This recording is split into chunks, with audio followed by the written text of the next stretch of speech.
வணக்கம் நண்பர்களே. நான் சிவகாளீஸ்வரன் பேசுறேன். இந்த பதிவுல நம்ம முழு முதற் கடவுளான விநாயகரை பத்தி நம்ம பார்க்கலாம். விநாயகரை பத்தி சில வகையான ரகசிய குறிப்புகள் இதுல இருக்கு. இந்த பதிவுல தொடர்ந்து இந்த வீடியோ பாருங்க. விநாயகர் அப்படிங்கிறவரு தந்திர சாஸ்திரத்தின் ஆதிகுருவாக போற்றப்படுகிறார். இதுக்கு என்ன காரணம் அப்படின்னா, தந்திர சாஸ்திரத்துடைய டெபனிஷன் தெரிஞ்சுன்னா உங்களுக்கு எளிமையா அதை புரிஞ்சிடும். தந்திர சாஸ்திரம் அப்படின்னா தந்திரமான வழிகளை பயன்படுத்தி சூழ்நிலைகளை தன்னுடைய வசமாக்கி நம்மளுடைய காரியத்தை சாதித்துக் கொள்ளுதல் அப்படிங்கிறது தந்திர சாஸ்திரத்தினுடைய டெபனிஷனா சொல்லப்பட்டிருக்கு.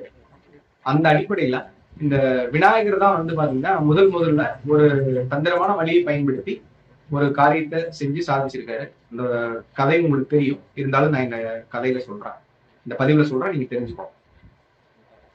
ஒரு முறை வந்து கைலாயத்துல நாரதர் போறாரு. கைலாயத்துக்கு நாரதர் போய் ஒரு ஞான பழத்தை கொண்டு போறாரு.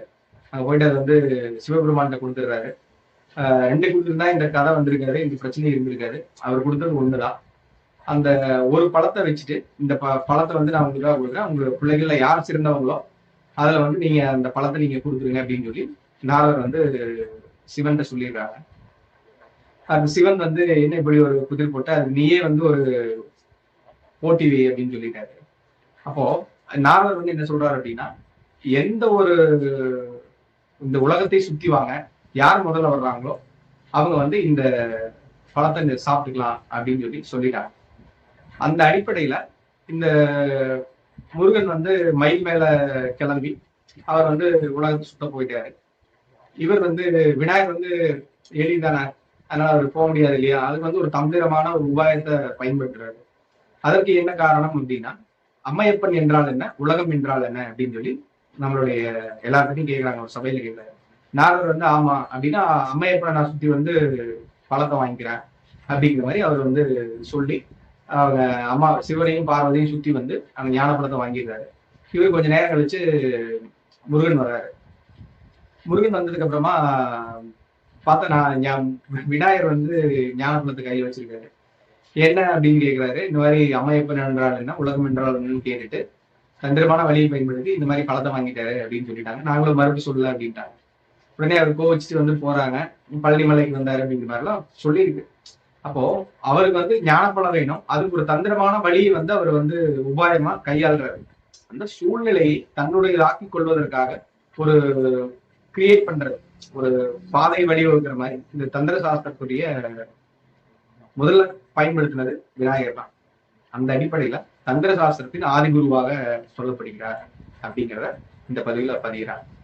அதற்கு அடுத்தபடியா இங்க விநாயகர் அப்படிங்கிறது அவருடைய பிறப்பு அப்படின்னு என்ன சொல்றாங்க அப்படின்னா, ஆவணி மாதம் வருகின்ற வளர்பிறை சதுர்த்தி திதியில் அஸ்த நட்சத்திரமும் கூடிய நாளில் விநாயகர் வந்து பிறக்கிறாரு அப்படின்னு வந்து சொல்லியிருக்கு, சாஸ்திரங்கள்ல சொல்லப்பட்டிருக்கு. அதான் நம்ம இந்த அளவு வந்து கடைபிடிச்சுட்டு வந்திருக்கோம்.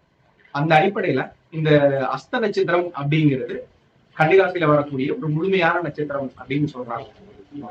இந்த கன்னிராசி அப்படிங்கிறது அதாவது புதனுடைய ராசியா சொல்லப்படுது. புதனுடைய ஆட்சி வீடாக சொல்லப்படுகின்ற ஒரு தன்மை. அதற்கப்புறமா புதனுடைய உச்சம் அங்கதான் ஏற்படுது, மூலத்திரிகோணம் ஏற்படுது. இந்த 3 வகையான தன்மையை வந்து அந்த புதனுடைய ராசி வந்து பிரதிபலிக்குது. இது எந்த மாதிரி வந்து ஒரு அமைப்பை கொடுக்குது அப்படின்னு நம்ம பார்த்தோம் அப்படின்னா, இந்த புதன் அப்படிங்கிறது நம்மளுடைய அறிவு விருத்திக்கும், அதுக்கப்புறமா எழுதுறது, நம்ம படிக்கிறது, நம்ம பேசுறது, இது எல்லாமே வந்து பாத்தீங்கன்னா இந்த புதன் தான் ஆளுமை பண்ணது. ஜாதக ரீதியா அனலைஸ் பண்ணும்போது புதன் தான் அந்த ஆட்சி பெறும் கிரகமாக எல்லா வகையான எழுத்துக்கும் பேச்சுக்கும் ஒரு கலைக்கும் இந்த புதன் தான் வந்து அறிவு விருத்திக்கு எல்லாத்துக்குமே புதன் தான் காரகத்துவத்துல வர்றாரு. அந்த அடிப்படையில இந்த புதன் உச்சமடையும் ராசியில இந்த அஸ்த நட்சத்திரத்துல கணபதி பிறந்ததுனால இவர் வந்து எந்த ஒரு கலை ஆரம்பிச்சாலும் விநாயகர் இல்லாம ஆரம்பிக்கிறது இல்லை அப்படிங்கிற ஒரு தத்துவத்தை வந்து நம்ம நடைமுறையில வழக்கத்துல வச்சிருக்கோம். இதையும் நம்ம வந்து தெரிஞ்சுக்கலாம். அதற்கு அடுத்தபடியா இந்த கன்னிராசி அப்படிங்கிறது இந்த ஜோதிட சாஸ்திர ரீதியா வர என்னன்னு பாத்தீங்கன்னா, கன்னிராசிய ஜோதிட சாஸ்திர ரீதியா அனலைஸ் பண்ணும்போது அது வந்து தென்மேற்கு திசையை குறிக்கும். நீங்க ஒரு ராசி மண்டலத்தை போட்டு அதை 8 திசையா பிரிக்கும் போது கன்னிமூலை அப்படிங்கிறது கன்னிராசியா கன்னிமூலைங்கிறது, இந்த கன்னிராசிங்கிறது தென்மேற்கு மூலையை குறிக்கக்கூடிய ஒரு அமைப்புல இருக்கு. அந்த தென்மேற்கு மூலை கன்னிமூலை அப்படிங்கிறது இந்த ஜோதிட சாஸ்திரப்படி என்ன சொல்லுது அப்படின்னா, குபேர மூலையாக சொல்லப்படுது. வாஸ்து சாஸ்திரத்துல குபேர மூலையாக சொல்லப்படுது. அதுக்கப்புறமா நிருதி மூலை அப்படின்னு கூட அந்த சொல்லப்படுது. அந்த அடிப்படையில இந்த கன்னி மூலையில என்ன ரகசியம் இருக்கு அப்படின்னா, ஒரு எப்பவுமே வந்து வாஸ்து சாஸ்திர ரீதியா அனலைஸ் பண்ணீங்கன்னா கன்னி மூலை வந்து எப்பவுமே உயரமா இருக்கணும். அதுக்கப்புறமா அதுல நல்ல கனமான பொருளை வந்து அங்க வைக்கணும் அப்படின்னு சாஸ்திரத்துல சொல்லப்பட்டிருக்கு. அந்த அடிப்படையில தான் ஒவ்வொரு கோயிலையுமே வந்து பாத்தீங்கன்னா கன்னி மூலையில கணபதி வைக்கிற வழக்கம் வந்து இன்றளவும் நடைமுறையில் இருக்கு. கன்னி மூலையில கணபதி வச்சாவே அங்க வந்து உயரம் ஆயிடுவாரு. கணங்களுக்கு உண்டான அதிபதியே அவர்தான். அந்த தத்துவத்தை அவர் பிரதிபலிக்கும் விதமாக அந்த கன்னி மூலையில் கணபதி அமைத்த தத்துவமாக சொல்லப்பட்டிருக்கு. அதற்கப்புறமா அதாவது விநாயகரை பத்தி என்ன கதை இருக்கு அப்படின்னா, அவங்க அம்மா போலவே வந்து ஒரு பொண்ணு கேட்டாரு அப்படிங்கிற மாதிரி சொல்லியிருப்பாங்க. அவங்க அம்மா போலவே பொண்ணு வேணும்னு சொன்னாரு அப்படிங்கிறத நம்ம கேள்விப்பட்டிருப்போம். அதனால அவருக்கு பொண்ணு கிடைக்கல அப்படிங்கிற மாதிரி சில நம்பிக்கை இருக்கு. அதுக்கு வந்து ஜோதிட ரீதியான காரணம் என்ன? ஏன்னா எந்த ஒரு விஷயத்துமே வந்து பாத்தீங்கன்னா ஜோதிட காரணம் இல்லாம அதை சொல்லியிருக்கவே மாட்டாங்க. கண்டிப்பா அதுக்கு ஒரு காரணம் கண்டிப்பா இருக்கும். நம்ம அந்த காரணம் என்னன்னு தேடி கண்டுபிடிக்க வேண்டியது நம்மளுடைய கடமை. நம்ம ஒவ்வொரு நுணுக்கமான விஷயத்தையும் ஆய்வு பண்ணும்போது பல வகையான ரகசியங்கள் நம்மளுக்கு புலப்பட ஆரம்பிக்கும். சும்மா இருந்தா ஒண்ணு கிடைக்காது. கண்டிப்பா ஏதாச்சும் ஒரு தேடுதல் இருந்துச்சு அப்படின்னா கண்டிப்பா உங்களுக்கு பல வகையான விஷயங்கள் புலப்பட ஆரம்பிக்கும். அந்த அடிப்படையில இந்த கன்னி ராசி அப்படிங்கிறது கன்னி மூலைன்னு சொன்னோம் இல்லையா, அதுதான் அதை வந்து அவருடைய ராசியா போட்டோம் அப்படின்னா கன்னி மூலைக்கு அந்த கன்னி ராசிக்கு 4வது ராசியாக வரக்கூடிய ராசி வந்து அவங்களுடைய தாயை குறிக்கும் அப்படின்னு நம்ம ஜோதிட சாஸ்திரம் தெரிஞ்சவங்களுக்கும் தெரியும், மற்றவங்களுக்கும் தெரியும். அதாவது அந்த ஒரு ராசியுடைய 4வது வீடு வந்து தாயை குறிக்கும் ராசியாக சொல்லப்பட்டிருக்கு.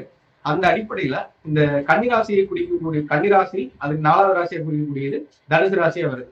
இந்த தனுசு ராசியுடைய அதிபதி அப்படின்னு பாத்தீங்கன்னா குருவா தான் வர்றாரு. தனுசு ராசியுடைய அதிபதி குரு அப்படின்னு எடுத்துக்கோம். அதற்கு அடுத்தபடியா இந்த கன்னி ராசிக்கு திருமண ஸ்தானம் அப்படின்னு சொல்லக்கூடிய ராசி வந்து மீன ராசியா வருது. இந்த மீன ராசியுடைய அதிபதி குரு தான்.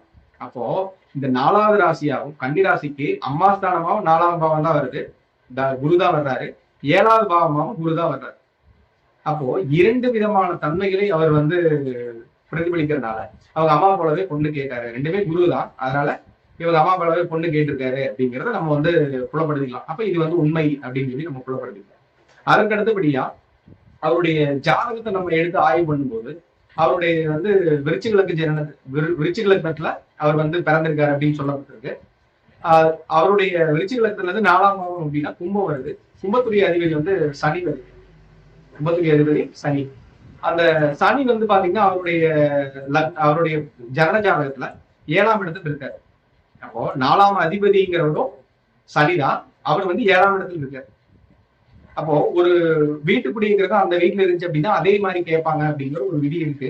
நீங்க கொஞ்சம் உள்ள வந்தீங்க அப்படின்னா ஜோதிட சாஸ்திரத்துக்கு உள்ள வந்தீங்கன்னா உங்களுக்கு சில விஷயங்கள் புரிய ஆரம்பிக்கும். இதனால நான் மேலோட்டமா சொல்றேன்.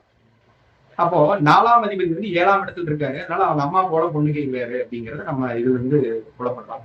அப்போ இதுவும் உண்மை அப்படிங்கிறத நான் வந்து இதுல ஒரு மெய்ப்பிக்கு பெருமா ஒரு சான்றா நான் சொல்றேன். அதற்கு அடுத்தபடியா இங்க நம்ம தமிழ்நாட்டுல மட்டும்தான் கணபதி வந்து கல்யாணம் ஆகாதார் அப்படின்னு சொல்லி நம்ம சொல்லி வச்சிருக்கோம். நார்த் இந்தியால வந்து நிறைய கல்யாணம் பண்ணியிருக்காரு. அவர் வந்து 2 சம்சாரம் அப்படிங்கிற மாதிரிலாம் சித்தி புத்தி அப்படிங்கிற 2 சம்சாரம் அப்படின்னு கூட அவங்க சொல்லியிருக்காங்க. 2 மனைவி உடையவர். அதுக்கப்புறம் நிறைய திருமணங்கள் நடந்திருக்கு அப்படிங்கிற மாதிரி சொல்லியிருக்காங்க. நார்த் இந்தியால வழங்கி வருது இந்த வழக்கம். அந்த அடிப்படையில இந்த பொதுவா வந்து பாத்தீங்கன்னா ஜோதிட சாஸ்திரத்துல சனி வந்து 7ஆம் பாவத்துல பாவகிரகங்களோட தொடர்பு பெற்று இருக்கும்போது அவர்கள் வந்து பல வகையான திருமணம் அமையும் அப்படிங்கிறதையும் நம்ம கேள்விப்பட்டிருக்கோம். நம்ம நடைமுறையிலையும் பார்த்துட்டு வந்திருக்கோம். அந்த அடிப்படையில இவருடைய ஜனன லக்னத்துல கேதுவும் 7ஆம் பாவத்துல வந்து பாத்தீங்கன்னா சனியும் ராகுவும் இணையக்கூடிய ஒரு அம்சமா இருக்கு. சனி ராகு சேர்க்கை அவருக்கு இயல்பா இருக்கு. அப்ப 7ஆம் பாவத்துல சனி இருந்தாலே அதிகமா திருமணம் பண்ணுவாங்க, பகுக்கலத்திரம் அப்படின்னு பேரு.